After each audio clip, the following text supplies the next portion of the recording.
வரஹ்மத்துல்லாஹ். அல்ஹம்துலில்லாஹ் அல்ஹம்துலில்லாஹி ரப்பில் ஆலமீன் வஸ்ஸலாத்து வஸ்ஸலாமு அலா ரசூலில் அமீன் நபீனா முஹம்மத் வ அலா ஆலிஹி வ ஸஹ்பிஹி அஜ்மஈன். அன்பார்ந்த சகோதரர்களே, அல்லாஹ்வுடைய பேரருளால் அவனுடைய அருள் வளமிக்க ரமலானுடைய மாதத்திலே லொஹர் தொழுகை தொழுதுவிட்டு அவனுடைய வார்த்தைகளை செவியேற்பதற்காக நாம் எல்லாம் இங்கு அமர்ந்திருக்கிறோம்.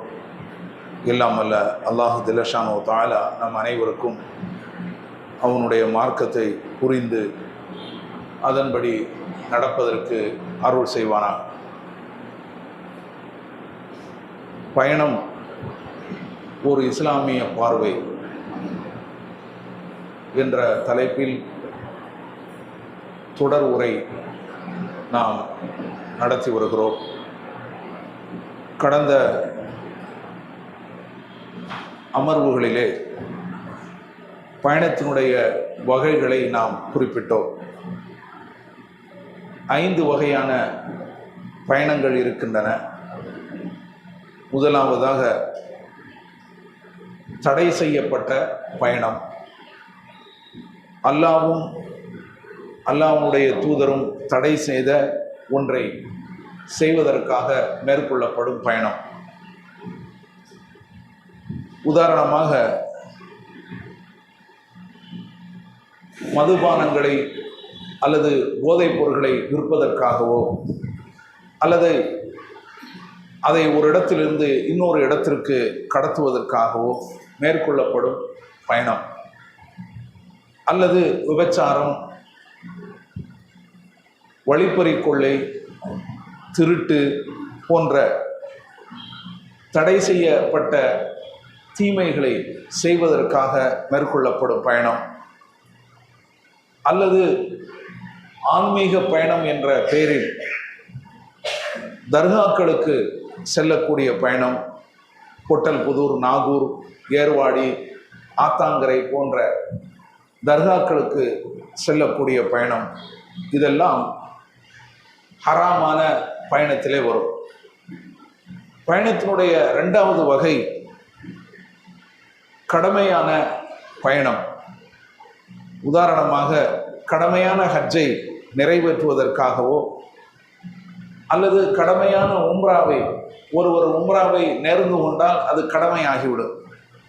கடமையான உம்ராவை செய்வதற்காகவோ அல்லது மார்க்க கல்வியை கற்பதற்காக மேற்கொள்ளப்படும் பயணங்களைப் போல. 3வது சுன்னத்தான விரும்பத்தக்க பயணம். உதாரணமாக பொதுவாக உம்ராவுக்காக செல்லக்கூடிய பயணம், அல்லது நஃபிலான ஹஜ்ஜை நிறைவேற்றுவதற்காக செல்லக்கூடிய பயணம், அல்லது நோயாளியை நலம் விசாரிப்பதற்காகவோ அல்லது ஒருவரை நாம் அல்லாஹ்வுக்காக நேசிக்கிறோம் என்பதற்காக அவரை சந்திப்பதற்காகவோ மேற்கொள்ளப்படும் பயணங்களைப் போல. இது சுன்னத்தான விரும்பத்தக்க பயணம். 4வது பயணம் அனுமதிக்கப்பட்ட பயணம். உதாரணமாக அனுமதிக்கப்பட்ட வியாபாரங்களை மேற்கொள்வதற்காக வியாபாரம் நிமித்தமாக நாம் செல்லக்கூடிய பயணம். ஒரு வியாபார நிமித்தமாக நாம் என்ன செய்கிறோம்? ஒரு இடத்திலிருந்து இன்னொரு இடத்திற்கு போகிறோம். அனுமதிக்கப்பட்ட வியாபாரம் அது, அல்லது மார்க்கத்தில் அனுமதிக்கப்பட்ட எந்த ஒரு காரியத்தையும் நிறைவேற்றுவதற்காக மேற்கொள்ளப்படும் பயணம். அதுபோல சுற்றுலாவுக்காக ஊட்டி, கொடைக்கானல் அப்படின்னு சொல்லி நாம் போகிறோம், அல்லது ஹனிமூன் போகிறோம். இது போன்ற பயணம், இதெல்லாம் அனுமதிக்கப்பட்ட பயணம். அதுபோல பயனுள்ள வரலாற்று இடங்களை பார்ப்பதற்காக நாம் மேற்கொள்ளப்படும் பயணம். உதாரணமாக ஆது, சமூது கூட்டத்தார்கள் வாழ்ந்த இடங்கள், அதுபோல தூரிசீனா மலை, ஃபிரௌன் மற்றும் மூசா அலைஹிஸ்ஸலாம் அவர்களுடைய சமுதாயத்தினர் வாழ்ந்த இடங்கள், லைன் நதி, மூசா அலைஹிஸ்ஸலாம் அவர்கள் தமது சமுதாயத்திற்கு வழங்கிய நீர் ஊற்றுக்கள், இது போன்ற இடங்களை பார்ப்பதற்காக மேற்கொள்ளப்படும் பயணம். இதெல்லாம் அனுமதிக்கப்பட்ட பயணம். இது குறித்து திருக்குரானிலே அல்லாஹ் சொல்லி காட்டுகிறான். அஃபலம் யஸீரு ஃபில் அர்த் ஃபயன்துரு கைஃபா கான ஆகிபத்துல் லதீன மின் கப்லிஹிம் வலதாருல் ஆகிரத்தி கைருன் லில்லதீன தகவ் அஃபலா தாகிலூன். இவர்கள் இந்த பூமியில் சுற்றி திரிந்து பார்க்க வேண்டாமா? இதற்கு முன்னர் வாழ்ந்தவர்களுடைய முடிவு எப்படி இருந்தது என்பதை அவர்கள் காண வேண்டாமா? மறுமையினுடைய வீடுதான் யார் அல்லாஹ்வுக்கு அஞ்சு பயந்து நடந்தார்களோ அவருக்கு சிறந்தது. இவர்கள் நீங்கள் புரிந்து கொள்ள வேண்டாமா அப்படின்னு அல்லாஹ் கேட்கிறான். சூரத் யூசுப் 12வது அத்தியாயத்தில் 109வது வசனத்தில், பூமியில் அவங்க சுற்றி திரிந்து பார்க்கட்டும். இதற்கு முன்னால் நாம் எத்தனையோ பேர்களை அழித்திருக்கிறோம். அவர்கள் எல்லாம் இறை தூதர்களை ஏற்றுக்கொள்ளாமல், இந்த மார்க்கத்தை ஏற்காமல் புறக்கணித்தவர்கள், தூதர்களை பொய்யென்று சொன்னவர்கள். அவர்களுடைய தளங்கள், அவர்கள் வாழ்ந்த இடங்கள், வரலாற்று சோடுகள், அதையெல்லாம் அவங்க பார்த்தாங்கன்னு சொன்னால் அதிலிருந்து அவங்க படிப்பினை பெறுவாங்க அப்படின்னு சொல்லி அல்லாஹ் சொல்லி காட்டுகிறான். மற்றொரு வசனத்தை, வலக்கது பஅஸ்னா ஃபீ குல்லி உம்மத்தின் ரசூலா, நாம் ஒவ்வொரு சமுதாயத்துக்கும் ஒரு தூதரை அனுப்பி வைத்திருக்கிறோம். அனே அபுதுல்லாஹ் வஜ்தனிபு தாகூத், அல்லாஹுவை வணங்குங்கள், தாகூத்துக்களை வணங்குவதில் இருந்து விலகி இருங்கள். தாகூத்து சொன்னால் அல்லாஹ் அல்லாதவர்களை வணங்குவது என்று போதிக்குமாறு நாம் ஒவ்வொரு சமுதாயத்துக்கும் ஒரு தூதரை அனுப்பி வைத்தோம். ஃபமின்ஹும் மன் ஹதல்லாஹ் வமின்ஹும் மன் ஹக்கத் அலைஹில் லபாலா. அந்த சமுதாயத்தவர்களில் அல்லாஹுவால் நேர்வழி காட்டப்பட்டவர்களும் இருக்கிறார்கள். எவர்கள் மீது வழிகேடு விதியாகி விட்டதோ அவர்களும் இருந்தார்கள். எனவே ஃபசீரு ஃபில் அர்த், அந்த இடங்களை எல்லாம் நீங்கள் சென்று பாருங்கள். ஃபந்துரு கைஃப கான ஆகிபத்துல் முக்கதிபீன், பொய்யென்று சொன்னவர்களுடைய முடிவு என்னானது என்பதை நீங்கள் உற்று நோக்குங்கள் என்று அல்லாஹ் சொல்கிறான். இது சூரத்து நஹல் 16வது அத்தியாயத்தில் 36வது வசனத்திலே சொல்கிறான். மற்றொரு வசனத்திலே, கது ஹலத்து மின் கபலிக்கும் சுனனும், இதற்கு முன்னால்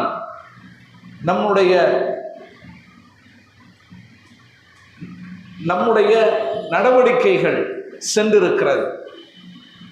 நாம் எப்படி நடந்து கொண்டோம், நம்முடைய நடைமுறை இதற்கு முன்னால் சென்றிருக்கிறது. என்ன சொல்ல வராங்க? நபிமார்களை எவர்களெல்லாம் நிராகரித்தார்களோ அவர்களை அழித்திருக்கிறோம். நபிமார்களை ஏற்றுக்கொண்டவர்களை நாம் காப்பாற்றி இருக்கிறோம். இதெல்லாம் முன்னர் நாம் நடந்து கொண்ட முறைகள், அது முன்னர் சென்றிருக்கின்றன. எனவே ஃபசீரு ஃபில் அர்த், நீங்கள் அந்த பூமிகளை சென்று பாருங்கள். ஃபந்துரு கைஃப கான ஆகிபத்துல் முக்கதிபீன், பொய்ப்படுத்தியவர்களுடைய முடிவு என்னானது என்பதை சிந்தித்து பாருங்கள் என்று அல்லாஹ் சொல்லி காட்டுகிறான். இது சூரத்து ஆல இம்ரான் 3வது அத்தியாயத்தில் 137வது வசனத்தை அல்லாஹ் சொல்கிறான். அப்ப அல்லாஹ் இந்த இடங்களை எல்லாம் சென்று பார்க்க சொல்கிறான். அது என்ன, எந்த நோக்கத்துக்காக? அதிலிருந்து நாம் பாடம் பெற வேண்டும் என்பதற்காக. இப்படி சென்று பார்க்கிறது என்பது 2 வகையில் இருக்குது. அறிஞர்கள் இந்த வசனத்துக்கு விளக்கம் சொல்லும் போது, இந்த விரிவுரையாளர்கள், அதாவது அல்லாஹ் சென்று பார்க்க சொல்கிறான் என்று சொன்னால் 2 விதத்தில் செல்லலாம். ஒன்று மானசீகமான முறையில் போகலாம், அல்லது நேரடியாக போகலாம். ஏதோ ஒரு வகையில் சென்று நீங்கள் என்ன செய்யுங்க, சிந்திச்சு பாருங்க. இந்த மாதிரிலாம் வாழ்ந்தாங்களே, அல்லாஹ் அவர்களை என்ன செய்திருக்கிறான் அவர்களை அழித்தானா இல்லையா அப்படின்னு சொல்லி நீங்க சிந்திச்சு பாருங்க. அப்படி நீங்கள் சிந்தித்து அதிலிருந்து உங்களுக்கு படிப்பினை கிடைத்து விட்டால் அல்லாஹ் சொன்ன அந்த விஷயத்தை நாம் நிறைவேற்றி விட்டோம் என்று பொருள். அல்லாஹ் சிந்திக்க சொன்னால் சிந்தித்தோம். அப்படி சமூகம் இருந்தது. அவர்கள் அழிக்கப்பட்டார்கள், உண்மைதான். எதனால் அழிக்கப்பட்டார்கள் அதுவும் உண்மைதான் அப்படின்னு நம்ம எடுத்துக்கொள்ளலாம். நேரடியாக சென்று பார்க்க முடிந்தால் அதுவும் தாராளமாக என்ன செய்யலாம், சென்று பார்க்கலாம் என்று விரிவுரையாளர்கள் என்ன செய்யறாங்க, கருத்து சொல்றாங்க. அப்படி நமக்கு ஒரு வாய்ப்பு கிடைக்கிறது. இந்த மாதிரி இடங்களை எல்லாம் நேரடியாக சென்று போய் பார்க்கலாமே, அதுக்கு ஒரு வசதியும் வாய்ப்பும் நமக்கு இருக்கிறது என்று சொன்னால் தாராளமாக அந்த பயணத்தை மேற்கொள்ளலாம். அது அனுமதிக்கப்பட்ட பயணம்தான்.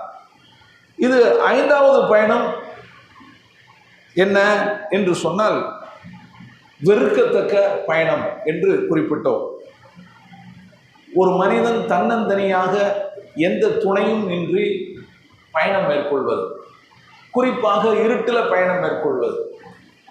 நபிகள் நாயகம் ஸல்லல்லாஹு அலைஹி வஸல்லம் அவர்கள் இது குறித்து ஒரு செய்தியை சொன்னதை நாம் குறிப்பிட்டோம். லவ் யஅலமன் நாஸு மா ஃபில் வஹததி மா அஅலம் மா சார ராகிபுன் பிலைலின் வஹதா. மனிதர்கள் தனிமையில் இருக்கக்கூடிய தீங்கு என்ன என்பதை நான் விளங்கிக் கொள்வதை விளங்கிக் கொண்டால் எந்த ஒரு பயணியும் இரவு நேரத்தில் தன்னந்தனியாக பயணம் மேற்கொள்ள மாட்டார் என்று நபி ஸல்லல்லாஹு அலைஹி வஸல்லம் சொல்லியிருக்கிறார். சஹீஹுல் புகாரியில் இந்த செய்தி பதிவு செய்யப்பட்டிருக்கிறது. தனிமையில் என்ன கேடு இருக்கிறது, என்ன தீங்கு இருக்கிறது, அது எனக்கு தெரியும். நான் அறிந்ததை நீங்கள் தெரிந்து கொள்வீர்கள் என்று சொன்னால் இந்த மாதிரி என்ன செய்ய மாட்டீங்க, தன்னந்தனியாக எந்த பயணத்தை நீங்கள் மேற்கொள்ள மாட்டீங்க, துணை இல்லாமல், குறிப்பாக இரவு நேரத்தில் என்று சொல்றாங்க. ஆனாலும் ஒரு அவசியத்துக்காக நம்ம என்ன செய்யலாம், இந்த பயணங்களை மேற்கொள்ளலாம் அப்படின்னு நம்ம சொன்னோம். நபிகள் நாயகம் ஸல்லல்லாஹு அலைஹி வஸல்லம் அவர்கள் கூட அதாவது துப்பறிவதற்காக, போர்க்காலங்களில் துப்பறிவதற்காக சில நபித்தோழர்களை தன்னந்தனியாக என்ன செஞ்சிருக்கிறாங்க, அனுப்பியிருக்கிறாங்க. போய் அந்த இடத்துல போய் பார்த்துட்டு வா அப்படின்னு சொல்லி அனுப்பியிருக்கிறாங்க. அதே போல வேறு பல காரணங்களுக்காக, போர் நடவடிக்கைகளுக்காக நபிகள் நாயகம் ஸல்லல்லாஹு அலைஹி வஸல்லம் அவர்கள் சில நபித்தோழர்களை தன்னந்தனியாக என்ன செஞ்சிருக்கிறாங்க, அனுப்பி வைத்திருக்கிறாங்க. இதெல்லாம் எதை காட்டுகிறது என்று சொன்னால், நல்லது என்ன என்றால் தன்னந்தனியாக நாம் என்ன செய்யக்கூடாது, பயணம் மேற்கொள்ளக்கூடாது. நாம் மட்டும் தனியாக ஒரு காரில் போகிறோம், அதான் தன்னந்தனியாக போகிறது. துணை யாரும் கிடையாது, நாம் மட்டும் போகிறோம், எந்த துணையும் இல்லாமல் போகிறோம், குறிப்பாக இரவு நேரங்களில் போகிறோம். அதுதான், அது ஒரு வெறுக்கத்தக்க பயணம். அந்த மாதிரி பயணத்தை மேற்கொண்டுதான் ஆக வேண்டும் என்கிற ஒரு நிர்பந்தம் ஒருவருக்கு இருக்கிறது என்று சொன்னால் அவர் மீது குற்றம் கிடையாது. இதுதான் நம்ம அதில் இருந்து தெரிந்து கொள்ளக்கூடிய உண்மை. ஆக அறிஞர்கள் பயணங்களை இது போன்று 5 வகைகளாக பிரித்து வச்சிருக்கிறாங்க. ஒரு முஸ்லிம் எப்படி நடந்து கொள்ளணும் என்று சொன்னால், அவர் ஹராமான பயணத்தை தவிர்த்துறோம். ஹராமான பயணம் என்னென்ன இருக்கிறதோ அதை அவர் தவிர்த்துறோம். அதே போல வெறுக்கத்தக்க பயணம் என்று சொல்லக்கூடிய அந்த பயணத்தை முடிந்த அளவுக்கு என்ன செய்யணும், அவர் தவிர்க்கணும். இது அல்லாம அவருக்கு ஆகுமான பயணம் இருக்கிறது, சுன்னத்தான பயணம் இருக்கிறது, கடமையான பயணம் இருக்கிறது. இதையெல்லாம் அவர் என்ன செய்யலாம், மேற்கொள்ளலாம் என்பதை நாம் இதில் இருந்து புரிந்து கொள்ள வேண்டும். சரி, இதெல்லாம் நாம் இதுவரை சொன்னதனுடைய சாரம். சுருக்கமாக நாம் என்ன செஞ்சிட்டோம், உங்களுக்கு ஒரே ஒரு அமர்வில் இது விளங்க வேண்டும் என்பதற்காக நாம் என்ன செஞ்சிருக்கிறோம், இதை ஆரம்பத்திலிருந்து கடைசி வரைக்கும் சொல்லியிருக்கோம். இனிமேல் நாம் போகக்கூடிய பயணம் என்ன என்று சொன்னால், அது பயணத்தினுடைய ஒழுங்குகள். பயணத்துக்கென்று சில நெறிமுறைகள் இருக்கின்றன, சில ஒழுங்குகள் இருக்கின்றன. அது நபிகள் நாயகம் ஸல்லல்லாஹு அலைஹி வஸல்லம் அவர்கள் நமக்கு சொல்லியிருக்கிறாங்க. அதிலிருந்து நாம் எடுத்து விளங்கி சில ஒழுங்குகளை நாம் என்ன செஞ்சிருக்கிறோம், நாம் வகைப்படுத்தி வச்சிருக்கிறோம். இன்ஷா அல்லாஹ் அதை வரக்கூடிய அந்த அமர்வில் நாம் என்ன செய்வோம், பேசுவோம். வாஹிர் தஅவானா அல்ஹம்துலில்லாஹி ரப்பில் ஆலமீன். அஸ்ஸலாமு அலைக்கும்.